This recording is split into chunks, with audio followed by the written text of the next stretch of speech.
Hello everyone. आज हम लोग गांधी जी के बारे में उनके द्वारा किया गया 3 सत्याग्रह, चंपारण सत्याग्रह, अहमदाबाद मिल स्ट्राइक और खेड़ा सत्याग्रह के बारे में पढ़ेंगे। तो गांधी जी इंडिया में आए थे 9 जनवरी 1915 को, इसीलिए 9 जनवरी को ही हम लोग प्रवासी दिवस के रूप में मनाते हैं। इन्होंने 3 काम किया था आते ही। सबसे पहला काम किया था चंपारण सत्याग्रह 1917 में। इसमें क्या था कि एक राजकुमार शुक्ला जी थे, उन्होंने गांधी जी को चंपारण जो कि बिहार में है वहाँ इनवाइट किया था।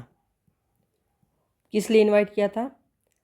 वहाँ एक 3 कठिया सिस्टम चलता था।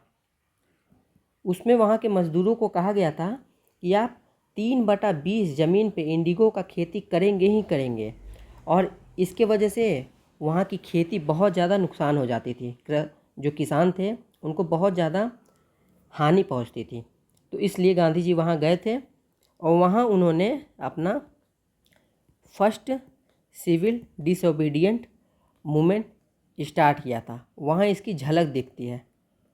ऐसा लग रहा था कि जो बाद में सिविल डिसोबीडिएंट मूवमेंट है उसकी झलक इस चंपारण सत्याग्रह में दिखी थी। सेकेंड, अहमदाबाद मिल स्ट्राइक।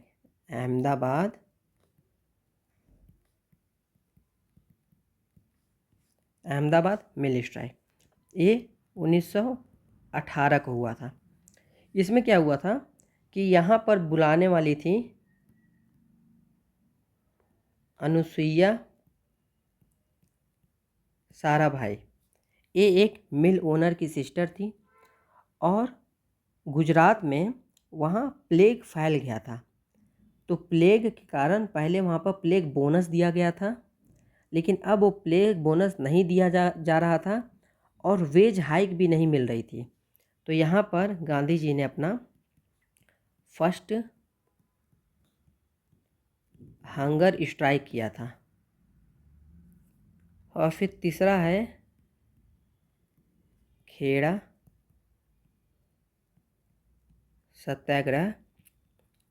ये भी 1918 को ही हुआ था। और इसमें क्या था कि वहाँ के जो किसान थे उनसे क्या था कि वो टैक्स वसूला जाता था कि जितनी खेती होगी तो आपको टैक्स वसूला जाएगा। लेकिन उस साल क्या हुआ था कि बहुत ज़्यादा सूखा पड़ा था और जिसकी वजह से कुछ खेती हो नहीं पाई थी, और फिर भी वहाँ उनसे टैक्स वसूला जा रहा था। तो उनकी खेती ही नहीं हो पाई तो टैक्स कहाँ से भरेंगे। तो इसी के चलते वहाँ पर गांधी जी ने खेड़ा सत्याग्रह किया।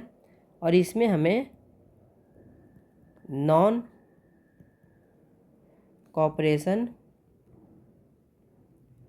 मूवमेंट की झलक दिखती है। तो ये टोटल 3 थे: चंपारण सत्याग्रह, अहमदाबाद मिल स्ट्राइक और खेड़ा सत्याग्रह। Thank you.